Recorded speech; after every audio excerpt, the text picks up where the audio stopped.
Isn't it strange that the people, the biggest proponents of democracies and democratic processes, are the people who are chipping away at its foundation, who then get to turn around, point the finger, and blame people who vote like me, people who vote like you and look like you. So today I was tasked with writing a reaction piece to an article which suggested that Plato predicted Donald Trump's presidency. Throughout the article, you already know that democracy and its corrosion are all linked back to Donald Trump. Now, before you think that I'm going to take the time now to contradict all the ways that that's a falsehood, all the ways that I feel like Donald Trump has done good here, Donald Trump has lacked there, I really don't have to. I really don't have to do those things because Plato himself was referenced. And whenever Plato is referenced, I always go back to teacher and student. I pull out Aristotle's works. If you're familiar with Aristotle's politics, then you are probably want to know that democracy as a form of government wasn't met with a lot of applause or cheers. Democracy, much like many other forms of government, if listed, would probably end up on the naughty list, but among the naughty list, it would probably rank as the best one if you had to choose between your heart or your lungs. Now, it's been a while, but I remember something to the extent of if a democracy could be sustained, if it could be sustained, it would thrive in a place where the citizens were equal in education, in principles, in morals, in ethics. In education, especially education in arts and sciences, music, gymnastics.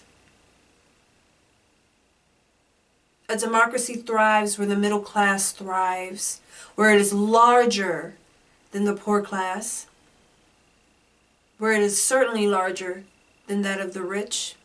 There's something special about the middle class because they do not plunder the rich, and they don't make quarrels with the poor. A democracy thrives where civilians and citizens know that at any moment they can be called to lead. Perhaps in the same way that you and I are familiar with our juror system. We go to the mailbox, we get that letter in the mail, and we know that society has called upon us to be a judge. We get to decide someone else's fate. Well, imagine a place and time where all citizens were equal on every front, on every facet, and they were obligated with education and remaining virtuous because at any point in time they could stand up to lead their natural home. This is where a democracy might stand a chance. So I ask you, good people who believe in democracies, what is democracy today? My biggest quarrel with the article wasn't that it nitpicked with Donald Trump. My biggest quarrel was that if we just go back to Plato, back to Aristotle, back to this teacher-student intellectuals who are far light years ahead than any one professor in academia today, we would understand that Plato did not predict Donald Trump's presidency. He predicted, if anything, how democracies are doomed to fail. He predicted their nature. He described what they were. He talked about where they could best sustain themselves. And above all, I'd like to remind all of you that Donald Trump has only been in the office for 4 years. As far back as you can remember, agents in politics have always ran for presidential nominations by telling you that democracy was at risk. before a Donald Trump, which tells me that democracy has always been at risk. We've been doing something wrong. And when I look around, am I surprised at the state of democracy today? Absolutely not. Because if Plato could envision the best natural environment for a democracy to thrive, then I can take stock of where we are now in civilization. And I can tell you with full confidence, we as a polis are not united on anything, really. Some of us come here, we don't even speak the same language. As far as education is concerned, some tribes have their education bar set higher than others who get it lowered for them because agents in politics feel like that's fair. And that's going to help civilization in a democracy. Are we same in education? In gymnastics and arts and sciences, where are we united? But it doesn't end there. Most people who champion themselves on being Democrats today, I don't think they know what a democracy is. If you walk around with the position that democracy is failing in 2020, how are you measuring it?